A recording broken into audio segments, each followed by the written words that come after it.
वणनि ऐं इंसान जो पाण में वरिहनि खां तमामु गहरो तालुक़ रहियो आहे। वण माण्हुनि लाइ मुख़्तलिफ़ फ़ाइदनि समेत साह खणण वारी गैस मुहैया करण जो बि ज़रियो हूंदा आहिनि। वणनि जी मौजूदगी न रुॻो सुठियूं मौसमूं ॾेई सघे थी, पर उन्हनि जो काठ, ॿारण, फर्नीचर ऐं ॿियनि केतिरियुनि ई अहम शयुनि लाइ इस्तेमालु कयो वेंदो आहे। न रुॻो एतिरो, पर मुख़्तलिफ़ क़िस्मनि जे वणनि जा फ़ाइदा बि मुख़्तलिफ़ हूंदा आहिनि, जेकी माण्हूअ खे केतिरियुनि ई बीमारियुनि खां बि बचाइनि था। वणनि जे काठ जो विकिरो त सभु कंहिं ॿुधो हूंदो, पर छा तव्हांखे ख़बर आहे त हिकु वणु अहिड़ो बि आहे जंहिंजो काठ हज़ारनि या लखनि न पर करोड़नि रुपयनि में विकिरो थींदो आहे। ऊद हिकु अहिड़ो वणु आहे जंहिंजो काठ अव्हां जी सोच खां वधीक क़ीमत में विकिरो थींदो आहे। ऊद वण खे इस्लाम तोड़े हिंदू धर्म में बि मज़हबी हैसियत हासिलु आहे। इन वण जो तारीख़ जे पुराणे तरीन किताब ऋग्वेद में बि ज़िक्र थियल आहे। न रुॻो एतिरो, पर पैगंबर इस्लाम हज़रत मोहम्मद मुस्तफ़ा सल्लल्लाहु अलैहि वसल्लम जन बि पंहिंजी हदीसुनि में इन वण जो ज़िक्र कयो आहे।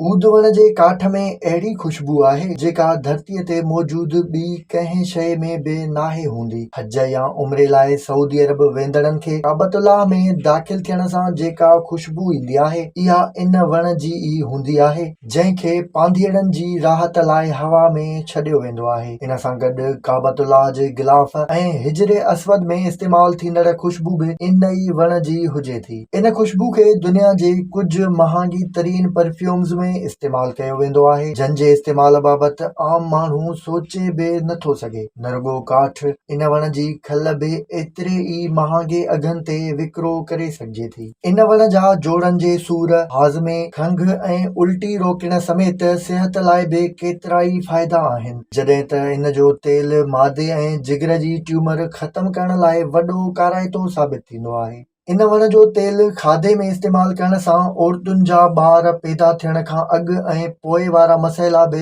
हल करे सघजनि था, जॾहिं त इहो ख़ूबसूरती ऐं चमड़ी जे मसइलनि लाइ तमामु फ़ाइदेमंद साबित थींदो आहे। आलमी मार्केट में इन वण जा हाणोका अघ $32 अरब खां मथे आहिनि, जेकी ईंदड़ 8 सालनि खां पोइ ॿीण ते वधी वेंदा। इन वण जी पोखाई आमतौर ते चीन, श्रीलंका, जापान, कंबोडिया, भारत ऐं थाईलैंड में कई वेंदी आहे, पर इहो पाकिस्तान में बि सवलाईअ सां पोखे सघिजे थो।